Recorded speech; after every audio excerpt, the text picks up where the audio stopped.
Welcome back to Radical. This guy has a voice, man. And on this week's episode, It's like the golden voice, the guy that was homeless, and he had that golden voice. no, I never saw it. It was big. It sounds so familiar though. So it's just He had like a news voice. He was just a normal homeless guy, and like, it's just in. Yeah. I need change. If anyone out there has food, please bring it my way. oh my god. Oh man. Yeah, we believe in the eradication of homelessness. So I mean, we is a strong word. Can you imagine someone who's like pro-homeless, like specifically pro-homelessness? capitalists. No, but I mean like no veil, like mask off, just pro-homelessness. No, homelessness is good for the economy. Absurd. Dude, that's like the homeless issue. Did I show you the video? Where the dude was making small houses in California for homeless people, and then they were like, no, we need to destroy those. Yeah. And it was like the mayor was saying like, no, like those aren't houses. Those are like little boxes. You know, we want to get rid of them so we can actually help them get houses. And someone in the comments like reworded it. He's like, no, those aren't homes. Those are homes. We want to get rid of their homes to give them homes. Yeah. Dude, it's just such an ass backwards way of thinking. They only cost like $2,000 a piece, too. They were great. Anyway. So religion. Yeah. So, welcome back to Radical Rascals. This is episode 4. I guess this time we're going to be talking about religion. Yep. So, just I guess a brief outline, I guess, what we're going to go through this episode is sort of our backgrounds, religious backgrounds, where we're at now. What we've learned along the way. I want to touch briefly on, and Nick as well will touch briefly on, atheism, agnosticism, anti-theism. But generally speaking, I think the majority of this conversation today will probably be on the sort of link between just religion and spirituality and how it links with, these broader leftist ideologies like anarchism and communism and whatever. So And fascism. this is where we insert the crickets. You struggle not to laugh. I saw your face. Yeah, the ultra left-wing ideology of fascism. So yeah, we're gonna also mention, I guess the misconceptions of Christianity and Islam.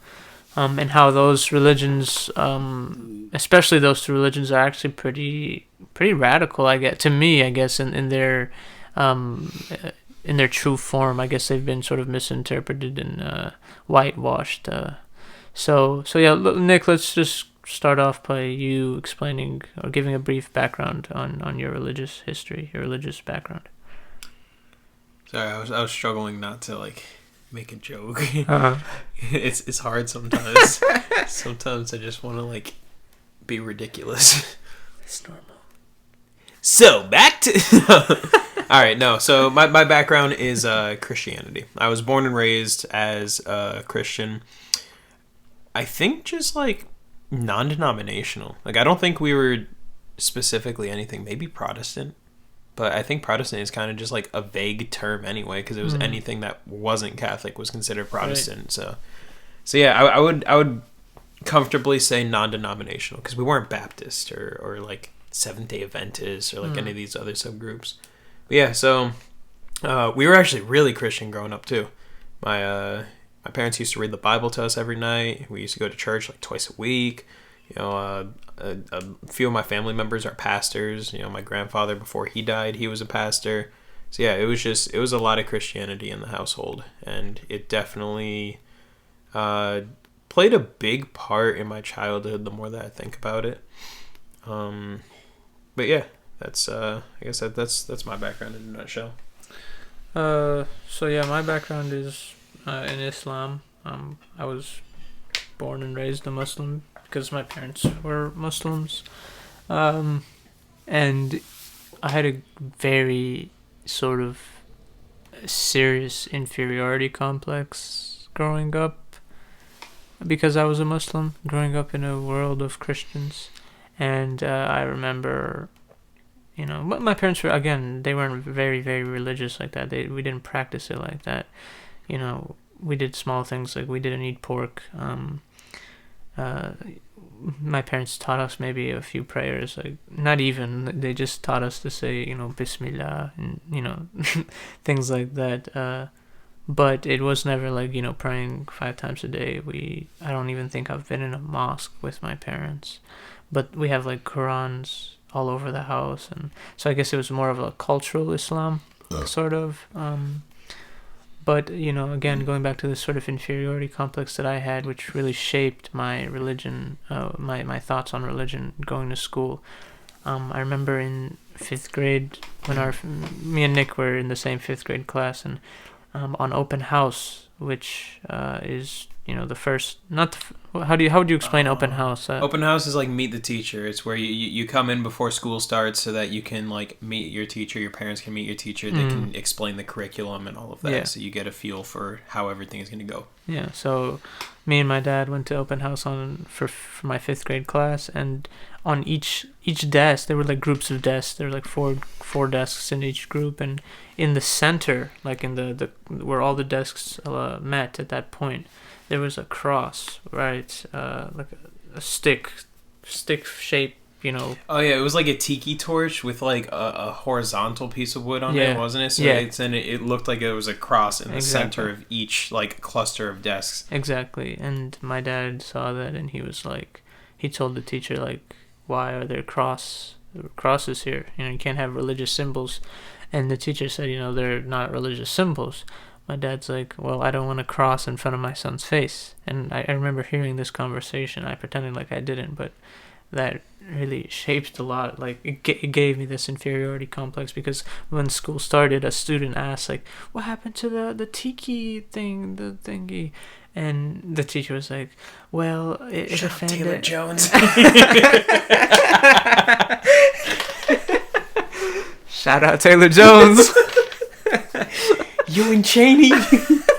You guys are over there. Oh my god, those are some old classmates that we will never see again. It's so funny to name drop people from elementary school. but yes, I keep. So yeah, she said, yeah, it offended a student, so we had to remove it, blah blah blah. And then that was like the first instance. But growing up, in a post 9/11 America, in that post 9/11 environment where it's very Islamophobic, it was strange telling people like why I don't eat pork or something, or like. And I remember finding out you were Muslim years later. It wasn't until like 7th or 8th grade. Really? Yeah. And I remember like you said you couldn't eat pork, and I was like, I don't get it. Why? What's why wrong not? with you? Yeah. I was like, wait, so you don't eat bacon? Dude, you're missing out. You're missing out on bacon. And I mean, I guess ironically enough, like now I don't eat pork. So I guess that kind of worked out. But yeah, I remember finding that out, and like it was you, Ali, and Emron. Mm-hmm. I think you guys were like, I mean, there might have been other Amir. Like, no, you guys were actual people. Oh, okay. Shout outs to Amir Aganka. No, but yeah, like I remember you guys were Muslims, and it was like, it was just so weird because I remember like not understanding, I guess, like the concept of different religions. Because I was like, well, I thought you're either Christian or not Christian. Right. So like when you're like, oh no, we're Muslim, I was like, Yeah.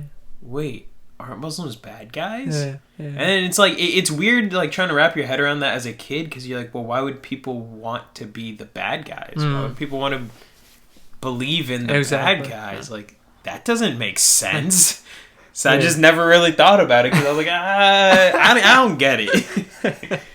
But yeah, it was things like that growing up, I've been called a terrorist so many times. Like, and it's even funny because I'm a white Muslim. Yeah. You know what I'm saying? So like, it's it doesn't even matter. I learned early that it doesn't matter how you look. You know, you don't need to be an Arab Muslim. Yeah. So long as that name Muslim is attached to your identity, you're a terrorist. You know. And I remember specifically when Osama bin Laden died. I think it was in 2011. We were in 7th grade or something. And it was Obama, right? It was under Obama. Yeah. And I remember when he died and we came back to school the next day. We were in the computer lab, and Jaylene, shout out Jaylene, she looked at me and said, ha ha ha, your uncle died. You know, and that like stuck with me. You said bread? What? You said bread? She was like, yeah, your uncle died. And I didn't get it at first. I was like, oh, what do you mean? What do you mean my uncle? My uncle's in Kosovo. What are you talking about? Like, it's fine. Lots of unchecked. He's having a good time. But now grenades in houses. But now she was like, yeah, Osama bin Laden, your uncle. And now that's when I realized, you know, she was making a joke on my religion.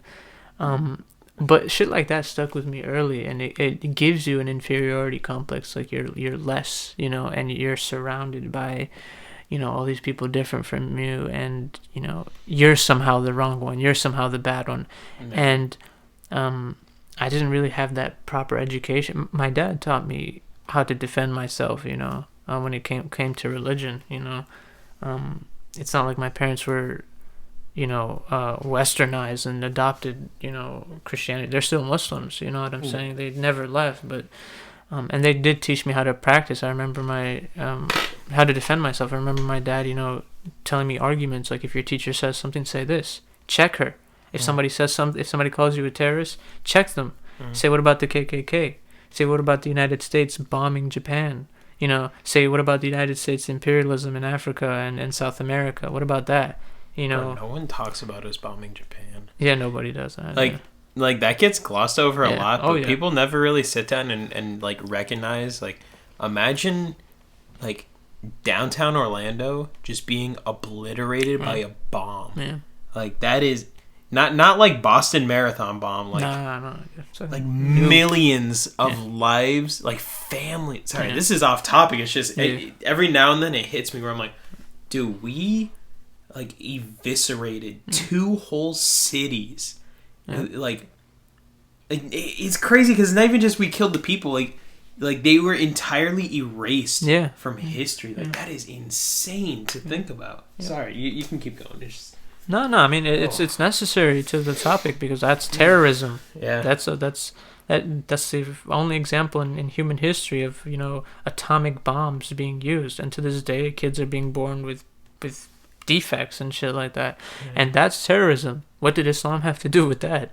You know, Islam didn't even exist back then. Shit. What? 1945, bro. What you talking about? It didn't exist till the 90s, dog. Right? Yeah, no, it's a modern religion, you know. Dude, it came up in the 90s as a retaliation for the Berlin Wall. Mad revisionist history, bro. Oh my god.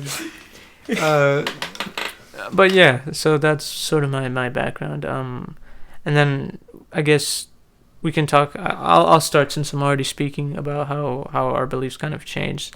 In high school, I became an atheist. I guess I can say I was an anti-theist. We'll get into that later. But then in college, I sort of drifted away from atheism and became an agnostic, which is just the idea that I don't know, you know. I don't know what's out there, and it kind of came to this realization that it's okay to not know. And that's sort of the logical take. That's the logical position to have, is to admit, hey, I don't know. Maybe there is a God, maybe there's not. I'm not sure. I'm not on either side. I'm in the middle. So I became an agnostic, and then I took a few classes on Eastern religions with Mojo. I took one on Bible and ethics, and then I took one on Muhammad and the Quran. Shout outs to Mojo, because I know he's going to listen and be like, hey, that's me, boy. We shouted out, we said names and said shout outs to him, but not Mojo. Yo, we shouted out Jaylene, Amir, and Emron. And Taylor Jones. Hey, yo, shout out Taylor Jones. Hey, guys, Taylor Jones merch dropping soon. So yeah, I kind of, after those classes, I had more respect for the religions, and I kind of strayed back to them, learning more about them. And that's where I'm at now. Especially with Islam, I'm learning more. I guess I'm becoming a bit more spiritual in that sense. But yeah, what about you? How's your path after or since high school? I'm Christian.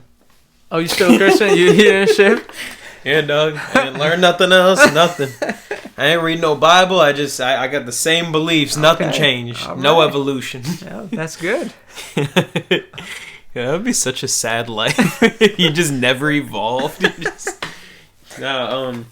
It's funny though when you talk about how like you went through this whole like this whole journey like with your beliefs, and it comes full circle. You know, you end up going back to where you started, but like with a newfound respect and understanding. Right.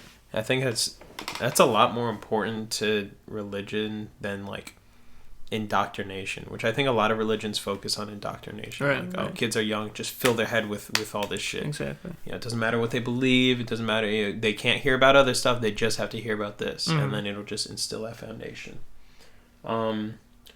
Anyway, so yeah, I started Christian, then I became atheist. I guess I kind of just like, I remember too, I was just walking the dog one night and I just like decided I was atheist. It literally just came to me. I was like, wait a second. I was like, there's no God. Just rocked it for a little while. Yeah, that was funny. Wait, just how I became atheist real quick was the Celtics lost, and I prayed to God. I swear. That's all it takes. I swear, bro. Yeah. I pray to God every night for the Celtics to win against the Lakers in the championship. I think it was 2009. I forgot. And they lost, and that's when I was like, I'm an atheist. Yo, that's so funny. But like, that's going back to what I said. That's the problem with like just focusing on just like indoctrination. Is like there's no true belief there. Yeah. Exactly. So it's flimsy. It falls apart instantly. Exactly. Like nothing is funnier or funnier to me than like questioning people's beliefs. You know. Because you get one of two things. You either A, get a really interesting, deep conversation in which they not only defend their beliefs, but explain a lot of things to you, and you learn a lot of new stuff along the way, which is always really fascinating. Yeah. Or you encounter someone that doesn't even understand their own beliefs, and where you know their beliefs better than they do, and then you get to test them on it, or like try them on it, and that's always so much fun to me. Like, I haven't even read the fucking Bible, but like, trying Christians who don't read the Bible is so funny. Because they will claim that everything that they believe is in the Bible. It's like, no. That's in your head, and you just assume it's in the Bible because it's in your head. Right. Yeah, no, that's not how it works. Nope. So yeah, I was walking my dog one night, and I was just like, yeah, no, there's no God. And I just rocked with that for a little bit, and then I don't remember becoming agnostic, but I do remember that was a thing. I was just like, all right, I just kind of don't know. And then that kind of led me to want to look up other religions, because what I decided was I'm not going to choose what to believe in until I understand like what my options are. You know, so I wanted to start looking into other religions, you know. And I learned I learned about Hinduism. I think that was the first religion that I looked into, was Hinduism. And I don't remember much of what I learned from it, but I remember like a lot of the stories were just really deep and beautiful. Like it really is a beautiful religion. I can understand why there's a lot of people who support it, because there is a lot of beauty there. And then I never really looked into Islam. I think like you're probably the source of most of my knowledge on Islam. Except, surprisingly, Paul. Paul was really knowledgeable on Islam. Really? Yeah, he almost converted. He almost fully converted. He learned all the steps. He learned all the pillars, and he started praying and everything. Like, dude, it was wild. Wow. I was very surprised at that. We found out because we were working on this house where the people were Muslim, and he started just pointing out things that they were doing and explaining it to me. I was like, holy shit. And then he started talking to them, and once you display that you have any precursory knowledge on Islam to a Muslim, they open up instantly. Dude, they were so happy. They love every time we came over. Then they would always give us water. They invited us to eat dinner with them. They made curry for us, which was delicious. Oh my god, I love curry. Anyway, so yeah, I looked into Hinduism, and I looked into Satanism for a little bit. I looked into paganism in general, and then I don't remember exactly how I landed on Buddhism, but I landed on Buddhism, and I stuck with that for a really, really long time. And even now I would say culturally, it's kind of tough to say because I would say my basis now, because I can't say culturally I'm Buddhist because I'm still Christian culturally, right? But I really don't know how to explain it. I guess I've because of how much I delved into Buddhism and how much I loved it and respected it. I guess it just kind of got embedded in me a little bit. So that part will always kind of just stick with me. Actually, yeah, I kind of picked up a lot of things that way. I still, as you know, I still try to practice Ramadan, and I don't eat pork, and I don't smoke tobacco. And then with Buddhism, I try to treat all life as though it's equal. So I try not to kill things, not even ants or mosquitoes, which can get really annoying in Florida. But, for sure. But yeah, I try to meditate every now and then and try to But yeah, so now I'm a hermeticist. I started getting into hermetics or alchemy, which is the study of spiritual transmutation. Basically, the belief that the entire universe exists on this mental plane, and oh man, I'm so bad at explaining it. Well, it's not the easiest thing to understand either. Yeah. So. Yeah, it's since I'm still in the beginning stages of understanding it, it makes it really tough to explain. I guess at the core of everything, there is spirit or spirituality. And spirituality or spirit is it's just consciousness. It's living mental, right? And it's understanding this and just incorporating it in a bunch of different ways. Developing yourself spiritually and mentally to kind of transcend certain barriers that are in place. So that's where I lie now. And we call God the All. It's kind of a grander sense of God because it's not a deity. It's something that kind of transcends the concept of deity. It's literally all. We really can't even comprehend the vastness that is all. Because people think of God and they'll think of some white dude with a beard throwing lightning bolts. And it's but the all is can't even imagine. Yeah, it's the concept that creates. I mean, I guess the best way you can understand it is imagine a giant mind, and then everything in the universe is a dream or some physical manifestation of the imagination of that giant mind. That's the best I could probably explain it. But yeah, dude, it's definitely crazy, especially because when you think of things that way, then you start noticing that literally everything is the same.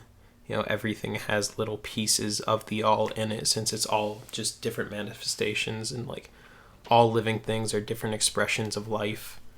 Whether it's a blade of grass or a blue whale or anything in between. Like, it's just all different life taking different forms, but life living. Yeah. But yeah, so that's where I'm at now. Sorry, I kind of rambled a little, but so I guess now we can get into a few different topics.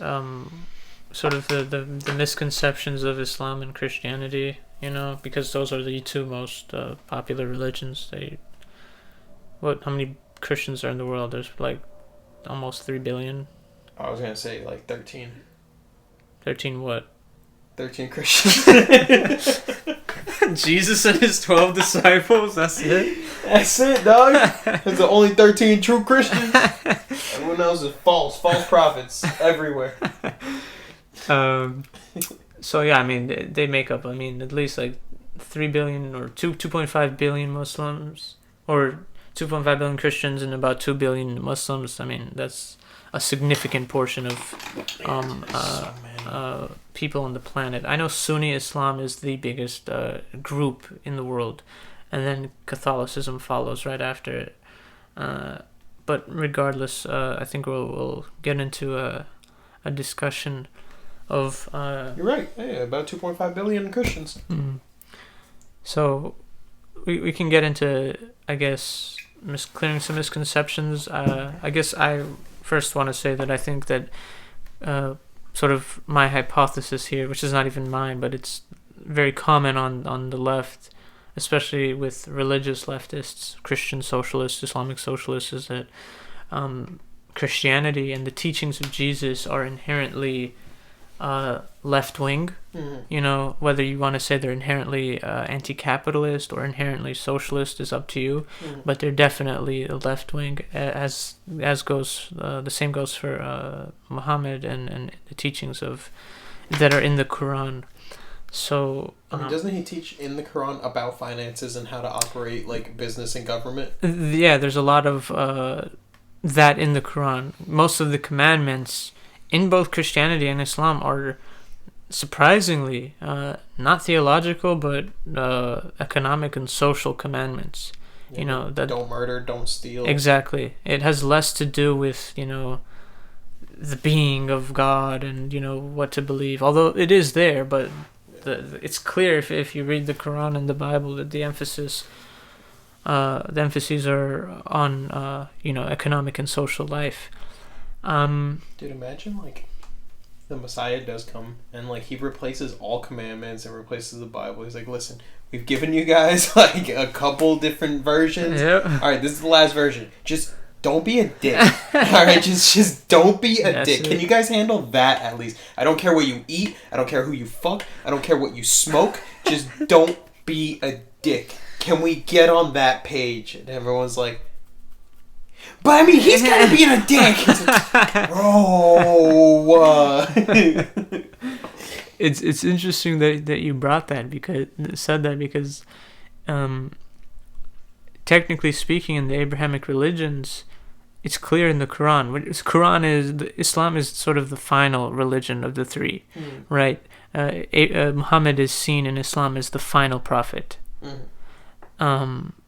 So all of these other prophets in the Abrahamic religions are our prophets as well, right. Going back to Adam, going back, Jesus, Abraham, Moses, everybody, they're all prophets in Islam, and we respect them.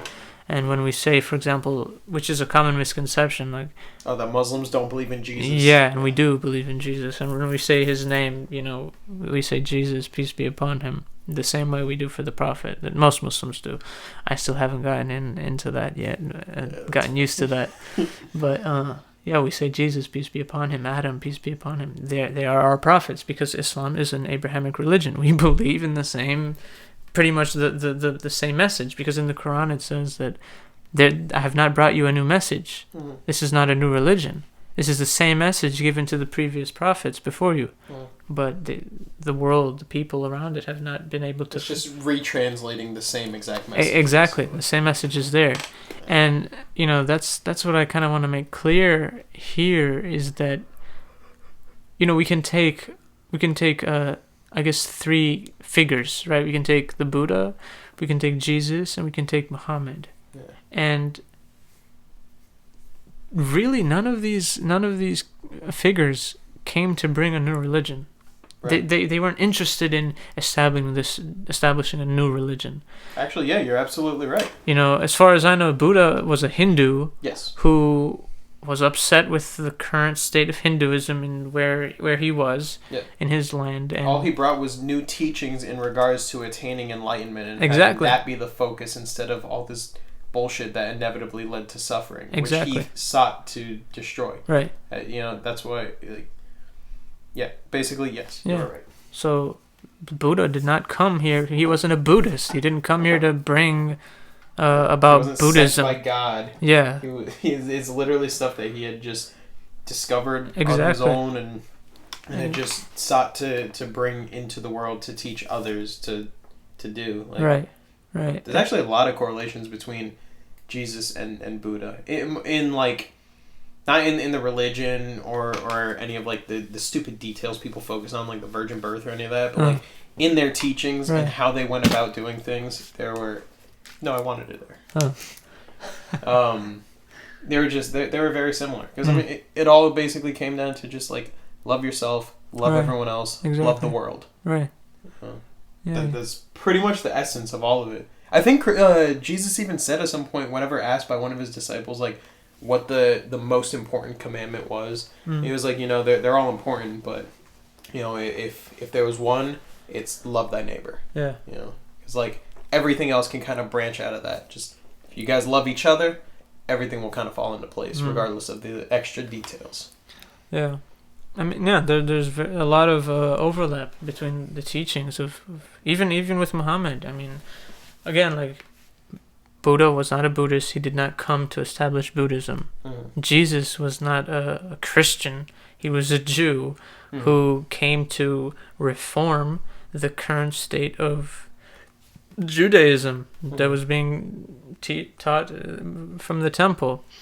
What about Martin Luther? No one talks about him, but he did his thing, dude. Yeah, he was a reformer. He was upset with he's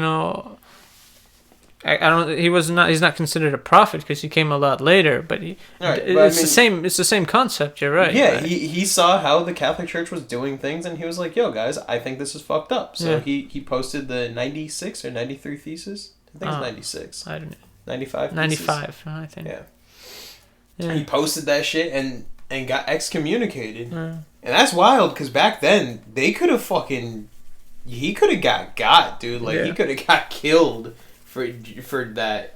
And I don't know if anyone's ever read them, but they were all very rational concerns of his. He's like, yo, you guys shouldn't be charging people money for this stuff. You guys should, this should be available to everybody. Anyway. Yeah. So yeah, I mean that's a good point. The emphasis is on reform and change. And the same thing with Muhammad. He did not come to establish a new religion. That was not his goal. His goal was to reform society. The current society in pre-Islamic Arabia were engaging in these crazy, sort of backward, violent, harmful practices. And what Muhammad did was, with the word of God, of course, came to change society. He was a reformer, Jesus, Muhammad, the Buddha, they're all reformers. The people at the time of Muhammad, didn't refer to themselves as Muslims, as far as I know. They referred to themselves as companions, or the Ummah, the community. So again... Does Muslim come from Sanskrit or Arabic? Or It's an Arabic word. It's the same with Islam. They're all rooted in the word peace. They have their root, and submission too. Islam means submission to God. But again, it's still rooted in the word peace.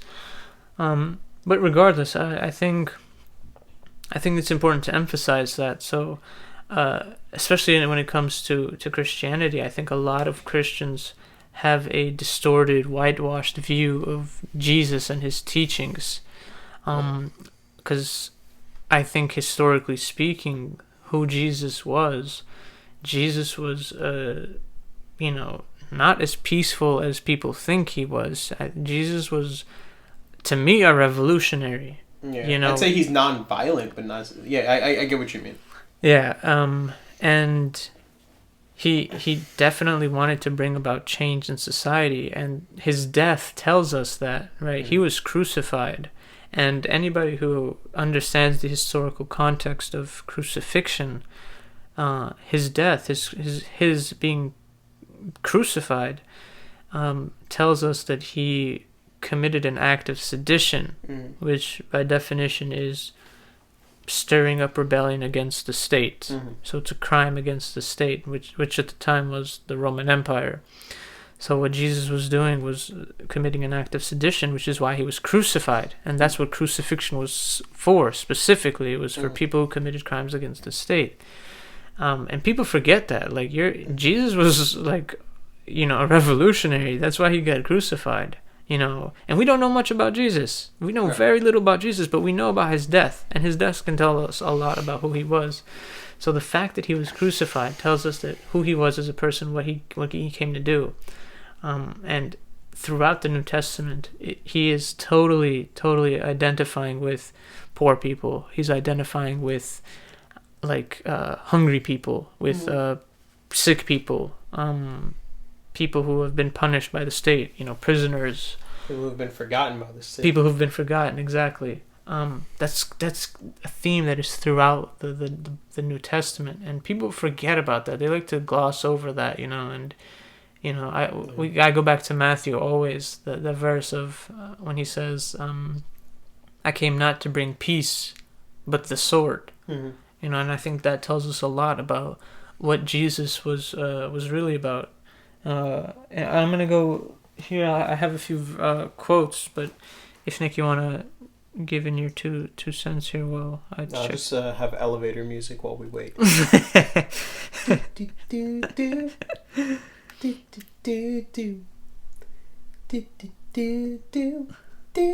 Okay, so we have Matthew 19:24, when Jesus says, "Again, I tell you, it is easier for a camel to go through the eye of a needle than for someone who is rich to enter the kingdom of God." Yeah, I've heard that one before. And that is extremely powerful. I mean, I don't know how a conservative can sort of defend themselves against that. The belief is he's not talking specifically about anyone who's rich. He's talking about people who attain or accumulate their wealth in immoral ways. Right. Yeah. So that hoarding and shit like that. Right. Or like slavery or like shit like that. You know, like. So that's the context of the verse. Well, I mean that's like the defense. I don't know the context for sure, but I'm almost certain that he's referring to the immorality of gathering wealth, or at least through doing so in immoral ways. There is also Luke 6:20-26, when he says, "Blessed are you who are poor, for yours is the kingdom of God. Blessed are you who are hungry now, for you will be filled. Blessed are you who weep now, for you will laugh." And then he continues, and this part is ignored, right? People forget about this part. They only like to emphasize the first half. But then he continues and he says, "But woe to you who are rich, for you have received your consolation. Woe to you who are full now, for you will be hungry. Woe to you who are laughing now, for you will mourn and weep." And this, to me, is saying, again, there's this idea, this whitewashed version of Christianity, of the teachings of Jesus, where Jesus is about equality. Based on this verse, Jesus was not necessarily about equality. Jesus was even more revolutionary. He was about reversing the social order. You know what I'm saying? Like, it does sound like he would want equality. I mean, it sounded like it was like he's referring to a system in which inequality exists, in which there are people that are full while there are people that are hungry, and in that system, the ones that are hungry will win in the end, and the ones that are full, yeah, you're full now, but you'll be hungry later. Mm-hmm. So it does sound like a strive towards equality, but yeah.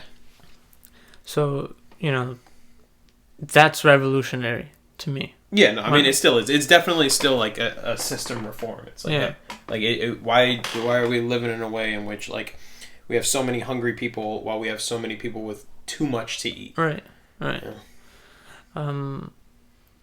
So I think that any teaching of Jesus or any true Christian should also be, inherently socialist, or at least left-leaning or anti-capitalist, which is why I don't understand, or I actually do understand, but conservative, pro-capitalist Christians are going against the teachings of Jesus. Yeah, they do that with or without capitalism. They preach so much hatred towards other people under the guise of love for Christ, and that is such horse shit to me. It's like, well, because like the thing that I learned in church that always stuck with me was, I remember the dude saying that like, in short, that everything can be summed up as like, God is love. God is the love between a parent and a child, between two partners, between us and our neighbors. God is love, and after hearing that, I can't take anyone seriously that uses Christianity to preach hate, because it's like, well, if God is love, then you preaching hate is just not God. Right. So what the Something fuck else. are you doing? Yeah. And by your own beliefs, it would have to be Satan. So it's stupid. It's so stupid how people can't look at that very simple fact. You can quote as many Bible verses as you want at me, but if you don't come from a place of love, I don't take you or your ridiculous ass beliefs seriously. And I have almost no respect for you. So yeah, that's my really main critique, I guess, of the way the teachings of Jesus have been whitewashed, especially by Americans and I mean, even Jesus's like portrait has been whitewashed. Oh well, yeah. I mean, anybody who portrays that white image of Jesus is white, light brown hair with blue eyes. It's absurd. It's rooted in beautiful, slender, feminine Jesus. Yeah. Total racism there. A total erasure of history. Yeah. Who was it? History. Oh my god, I don't remember. Was it Michelangelo who was commissioned to paint that portrait of Jesus by the Catholic Church, and he used like his cousin and his aunt as references? Yeah. Pope like Alexander the Fifth's son, Caesar Borgia. That they used him, and I think. Yeah, it was like his aunt. Yeah. So that's why that portrait of Jesus that people generally see has very slender, feminine features. Right.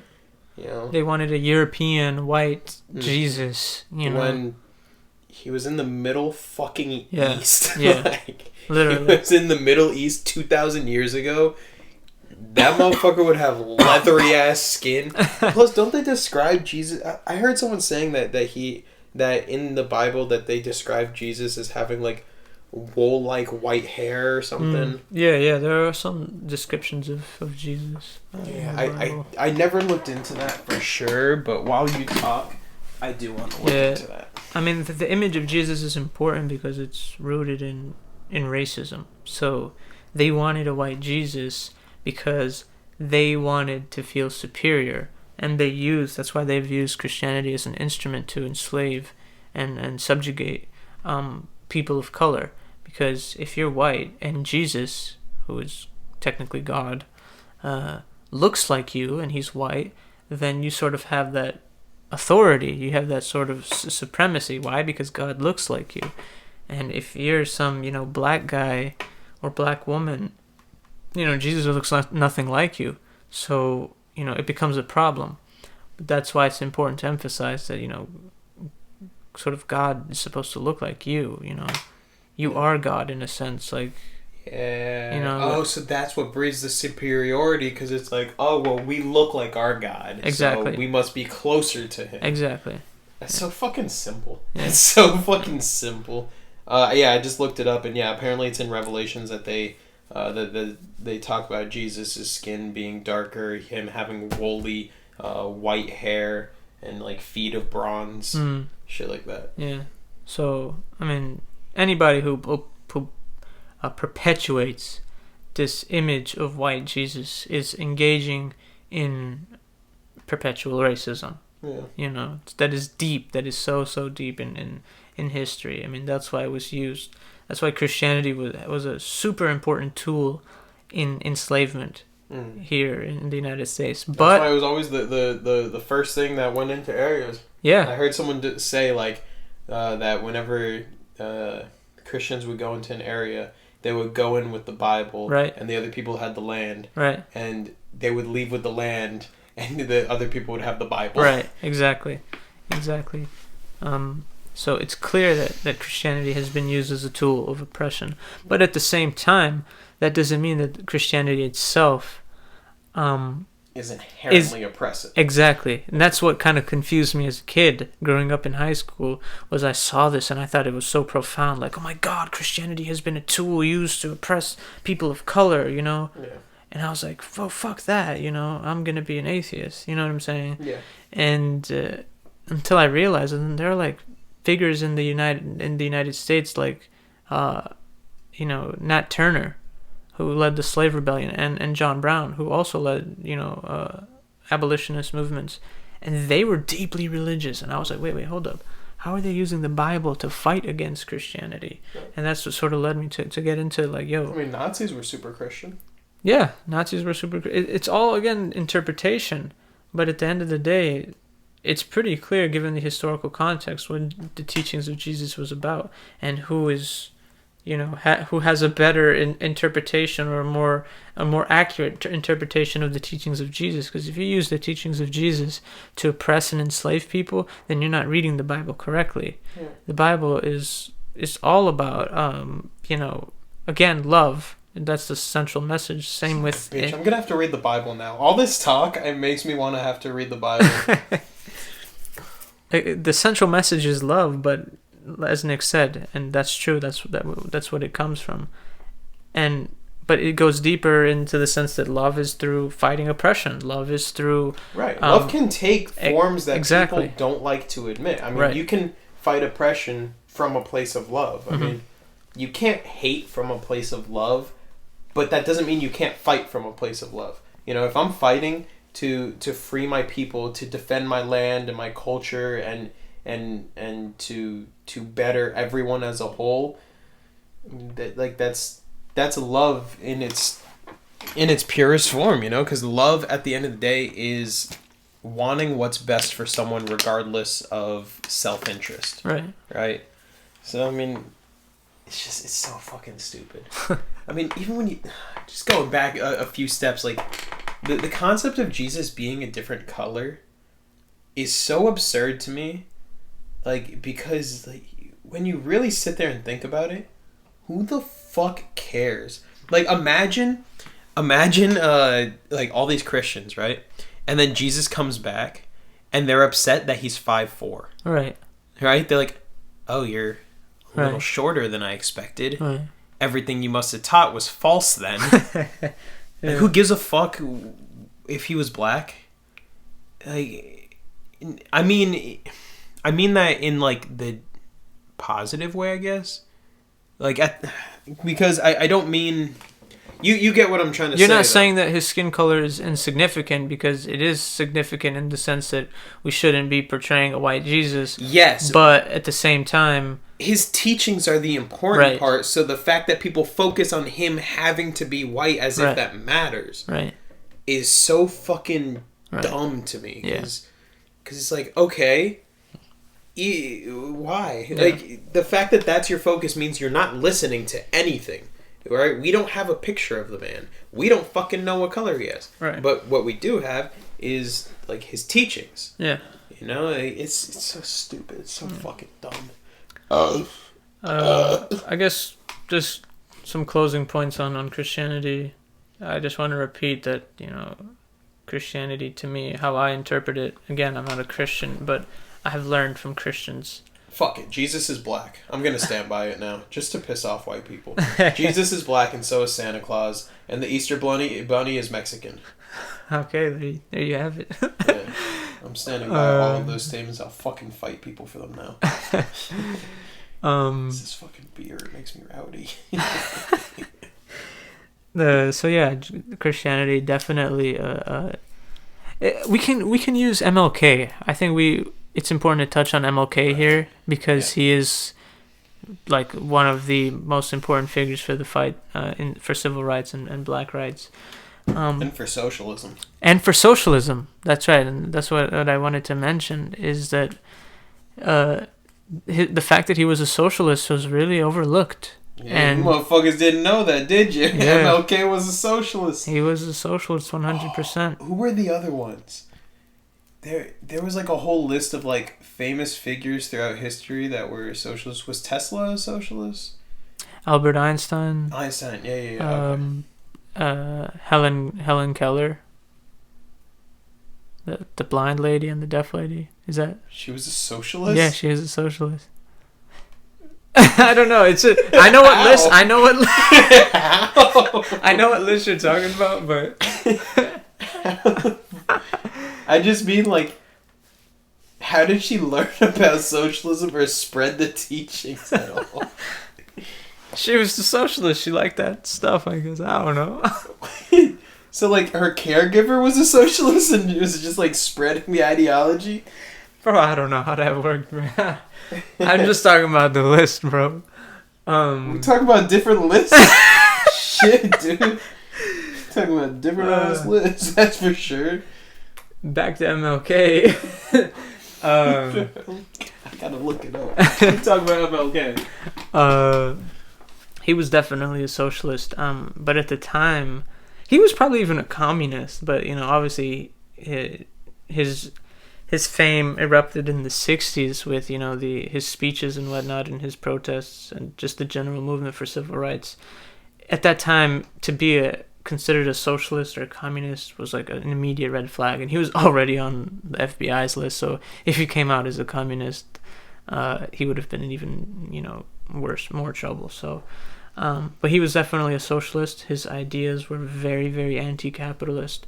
And the messages that he taught of Jesus, if you look up Martin Luther King, what he, if you can read his speeches and analyze them, you'll see that he also takes the view that, the teachings of Jesus were just inherently socialist, defending the poor, fighting oppression, fighting against this sort of inhumane capitalist accumulation of wealth. So yeah, he was all about socialism, and that's why. Holy shit! What? You were right. She's a radical socialist. Holy shit! You heard it here first, folks. Helen Keller was a radical socialist. That is actually true. I take all my criticisms back. What? You mean her caregiver? Well, yeah, because someone had to. Imagine her bringing a Communist Manifesto, like, yo, read this to me, and then she's just like, okay, and then like instead starts reading the Bible to her. Oh my God. But dude, that's wild. Yeah, apparently she was like a huge advocate for disabilities rights and for women's rights and suffrage and for the socialist movement. She was a radical socialist. Holy shit. You don't hear that. Crazy shit. And there's the quote by MLK. It was something along the lines of, what good is it if you can sit at the lunch counter with white people, right? Mm-hmm. But if you can't afford to buy the burger. Mm-hmm. You know what I'm saying? Yeah. So that right there, in a sense, is like, yeah, he's fighting for black rights. He's fighting for that sort of equality. But at the same time, he recognized, he recognized that it's it's also included with class and capitalism is a serious issue. Yeah. So you're right. It doesn't end there. Speaking of, this ends here. There's also Pope Francis. Pope Francis literally came out, who's the current pope. He said that capitalism is a form of terrorism against humanity. This is the Pope. This is the Pope. He really said that? He really said that. And there's another Pope. Pope Leo. Mm-hmm. He's literally known as the workers' Pope. I don't know too much about him, but I know that he was very, very anti-capitalist. I don't think he came out as a socialist, but he definitely supported workers' movements and these labor rights and whatnot. So again, Christianity, Catholicism, there's a lot of anti-capitalism there that is ignored, I think, in favor of preaching this, whitewashed version of Christianity, and I think that's very important to understand. White people ruined Christianity. That's pretty much the basic. While Nick is looking... Yeah, Pope Leo the 13th. Pope Leo the 13th. Yeah. The workers' pope. Again, I don't know too much about him, but I know that he was considered the workers' pope and that he advocated for workers' rights and whatnot. While affirming the rights of property and free enterprise, opposing both socialism and laissez-faire capitalism. Mm-hmm. So he was anti-socialism and anti-capitalism. Yeah. Oh, so it was like third directionist. Yeah, probably. Something along those lines. Because, again... He was a Christian fascist. It's difficult when you're the Pope and you come out and say something like that, Yeah. You don't want to advocate for socialism because that means you're supporting the USSR, right? I don't know if he lived during the USSR or not, but... No. It was late 1800s to Right. I think early 1900s. Yeah, but still there was the Paris Commune and whatnot, so communism did exist at that time, but he didn't want to support that, but he also didn't want to support that. So it's kind of like MLK. He didn't want to come out and say, hey, I'm a communist, right? But anyway, I guess we can move to Islam now. Real quick, what are we on? What time? Because I can't see. 57. Okay, so we'll spend the last few minutes on just, I guess, Islam real quick. Seems a little unfair. Last 10 minutes, I guess. Okay. I don't know. What do you think? No, we can keep going with Islam because I think we've pretty much touched on everything within Christianity.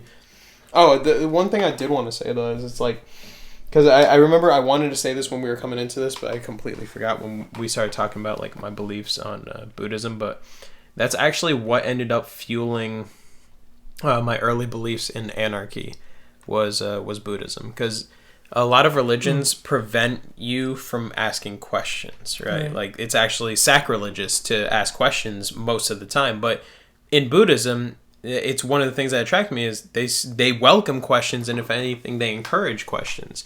Say, no, ask these questions, learn more, discover more about the world and about yourself and about this religion and about everything else, So that caused me to end up questioning authority, which that is inherently what anarchy is. Anarchy doesn't necessarily mean no government, even though it gets translated to it. It means questioning the legitimacy of any and all authority and accepting authority only when you deem it to be legitimate. So I mean, if I have a boss that, let's say I work in a restaurant and he's worked in this restaurant for 15 years. I just started working there. And every time he tells me to do something, he's cool about it. And anytime he tells me to do something, he does things the right way. And we start developing that trust where when he tells me to do something, I understand that he knows things that I don't know. And I do it without questioning very much. It's because I've questioned the legitimacy of his authority and I've deemed it to be legitimate because I recognize that that he holds more knowledge in this field, that he understands what needs to be done more than I do. He understands what goes into it a lot more than I do. So that's really at the core of it. So yeah, I just wanted to say that those kind of went hand in hand in, I guess, my transition up to this current point. But Buddhist anarchism. Yeah. That's interesting. That exists probably. I'm sure it most does. likely. The two. I mean, Buddhists were like anti. They were very anti-societal. Yeah. Like a lot of people didn't know, but apparently the robes that they wore back then, like those orange robes that people see them still wearing nowadays, those were the robes that were worn by criminals. Mm. You know, like they were or by outcasts. Right. You know, so they wore them because they viewed themselves as being outcasts. You know, and so but it was like voluntary outcasts. You know, so yeah, no, they a lot of the beliefs really do end up tying into, at least from my point of view, they end up tying into anarchy. And question everything, don't take anything at face value, and just be okay with breaking a lot of societal norms because they're kind of bullshit. That image, that legendary image of the Buddha lighting himself on fire, that was a protest, as far as I know, against American imperialism in the Vietnam War. So, like, just that tells us that there is definitely a history or a connection with Buddhism and, anti-imperialism and shit like that. So absolutely. That's actually very, very interesting, that connection. I guess we can end on Islam, just what are your misconceptions or something? Well, I mean, I think we pretty much covered them because I talked about how, like, whenever I was younger, I just thought that. Yeah. I guess I can ask you questions. What's Islam's take on polygamy? Because that's another thing where it's like, oh, well, Muslims can have 50 wives or something. Yeah. Again, I would recommend everybody not listen to what I'm saying, but to go look it up for yourselves, because I'm not an expert on this, but from what I understand is that it is allowed, but there's a specific ruling on it, like you have to love your wives equally, and only the Prophet was able to do that, really. What about, because I've heard that the Prophet like married children. Was that it? One, he married a 9-year-old girl, Aisha, who was one of the most important figures, woman figures in Islam. But yeah, at the time that was normal. It was normal, and even in the critiques of Islam, dating way back to medieval Europe and the Enlightenment period, even those critiques of Islam, the child marriage was not mentioned because that was normal. Right. What was critiqued was, the practices and, stance on fighting oppression and stuff like that. That was critiqued because marrying a child in, the 7th century, 6th century, 8th century, whatever, was very normal. Yeah. And he married her at 9, but they didn't engage in any sexual intercourse until she was of age. That's 12. I don't know the age for back then. But people always forget that Muhammad's first wife was Khadija in Arabic. I don't know how to pronounce it, but she was older than the Prophet, and she hired the Prophet. The Prophet worked for her. She was a wealthy businesswoman in pre-Islamic Arabia, and the Prophet married her. She actually proposed to the Prophet, so she's considered. That's why a lot of people think that Islam is very inherently feminist, because figures like Khadija, and she was a wealthy businesswoman, and she proposed to Muhammad. Muhammad married her, and she was divorced already. You know what I'm saying? So it's a lot of these things like, oh, you can't divorce. Yeah, you can. Why not? It's totally allowed. Yeah. But yeah, to answer your question, polygamy. If you can love your wives equally, which is why it's not totally normal, because not every man can love their wives equally. Can you briefly go over Sharia law, because I've heard from someone before that Sharia law is what Muslims believe, and that it's like saying that they're allowed to like beat their wives and cut off people's heads and ridiculous shit. Well, nowhere in the Quran does it say you can beat your wife, and nowhere in the Quran does it say you can cut off people's heads or anything. So that is just absurd in itself. What is Sharia law then? Sharia law is Islamic law. Okay. It's the law of the Quran. Okay. That's all it is. I mean, I'm not an expert in Quranic exegesis or anything, but Sharia law is what the Quran says, and we want that sort of law among within society. That's literally what it is. It's not this dangerous shit. I mean, that shit is absurd. Okay. You know. What about the belief? Because I've seen this recently. The belief that. Well, I guess the counter belief, because the idea is that extremist Muslim groups are an outlier, right? Mm-hmm. But then I saw this video of Ben Shapiro talking about how that outlier is significantly larger than people like to imagine. That like it's like some like 40% of Muslims are radicalized or some ridiculous shit. Yeah, if 40% of Muslims were radicalized, we would have had the United States in our hands. I mean, that's an absurd 40% 40% of what, like 2 billion almost 2 billion 1.7 or some shit. It's on Islam is the fastest growing religion. 800 million people, radical people. Yeah. So if you know want to, what we could get done with 800 million radical people. Yeah, it's totally absurd. That number is even smaller than what the statistics say. Yeah. And anybody who thinks that it's larger is just an idiot. I mean, they've been consumed and tricked by Western Orientalist media into thinking that Islam and all Muslims are fucking crazy or some shit. But in reality, Islam the Prophet Muhammad literally banned racism. Islam is inherently anti-racist. There's no racism in Islam. That's why when Malcolm X went to Mecca, what did he see? He saw all Muslims of different colors, and you have Chinese Muslims, you have Arab Muslims, you have white Muslims, and right then and you have black Muslims. That racism was the right way. No. Yeah, you're right, and I think that's something that a lot of people like to forget is that like Malcolm X constantly evolved. Right. Like him from the beginning of like his autobiography to the end is such a radically different person. Like this dude literally was like selling drugs and breaking into white people's houses with prostitutes into like leading the Nation of Islam, into like separating, going to Mecca on his Hajj and returning and realizing that even then that he was wrong. You know, that there was some aspects that he was unfortunately leading or feeding into that were even just as damaging as things currently were. You know.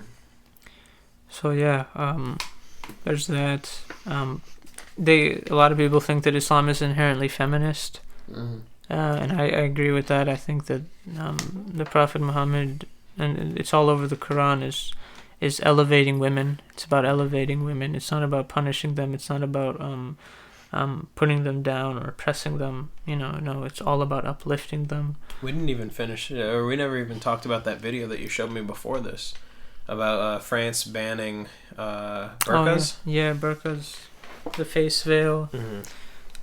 That's another misconception, is that Muslim women are oppressed.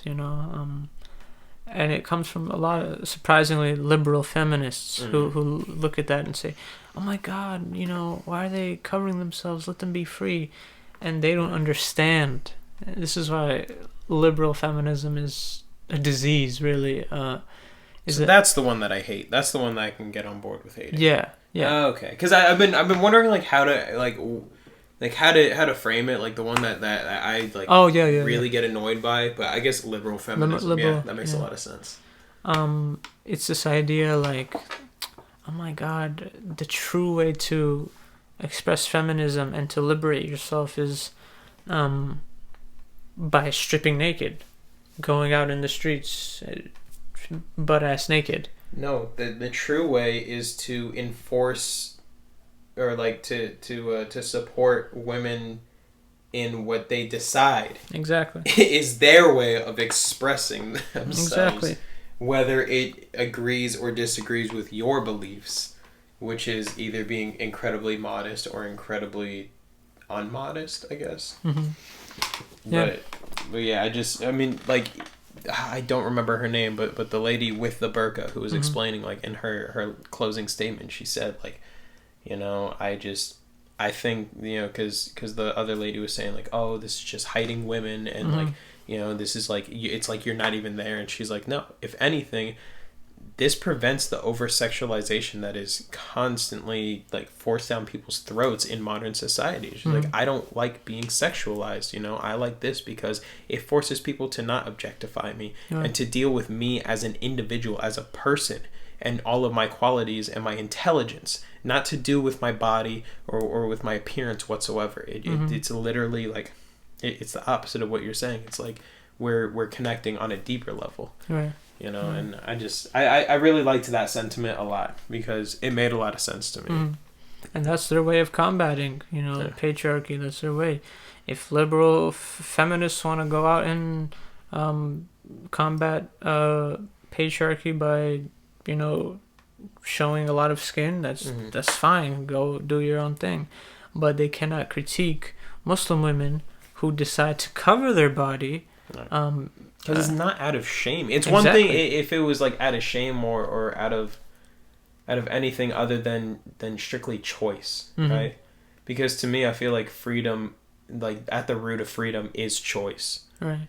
You know, so if they're choosing to do that, if they're choosing to abide by it, you know, then that's their choice. And the Quran, again, doesn't explicitly say, you know, it tells women and men as well to dress modestly. Right. But what does that mean? At that time, dressing modest was, in certain areas, covering yourself. Right? So it becomes a tradition that this is what modesty means because this is what my culture has said. But in 2021, the United States, when I read the Quran and it says dress modestly, I can interpret it differently. Because modesty changes over time. Yeah. So, if you think dressing modestly in a niqab, covering everything, or a burqa, or just a hijab, or, you know, anybody who reads the Quran, the woman who decides to look at the Quran and read it and say, okay, I'm going to put a hijab on, is just as right as the woman who says, okay, the Quran says dress modestly, I'm not going to put a hijab on, I just want to wear normal clothing like this and that. They're both right. But yeah, I guess we can just sort of wrap it up there. Any final thoughts? No, I mean, I like this conversation. I thought it was pretty cool. Yeah, I would say, like, because this is how I want to raise my kids. It's kind of like where I ended up getting to is just, like, be open to learning about new religions because it's okay, you know, because you can always stick with your religion while learning about new ones. I mean, it doesn't hurt to understand people's cultures and to be able to understand where they're coming from and their beliefs. It doesn't mean that you're adopting their beliefs, and even if you do, okay, that means that some part of you believes whatever it is that they believe in more than you believe in what you believe in, which I think is more important. You know, just be a lot more open to learning about these new things and these because ultimately it's cultures, and you'll see that you'll be able to connect with people on like a deeper level when you can understand what they believe. Yeah, don't mix culture with religion, and don't confuse the actions of some individuals with the religion itself. Yeah, for sure. That's the main thing. And yeah, I mean, I guess that's it for today. Thanks for listening to the Radical Rascals. Next week, I think I want to push it back another week. So next week, I think it's still to be determined what we're gonna do. Oh my gosh, I thought that there was one that I wanted to go over, but I can't remember right now. I don't know. It doesn't really matter. You'll find out next week. TBD. All right, guys, take it easy. And ladies, take it easy. And have a good week.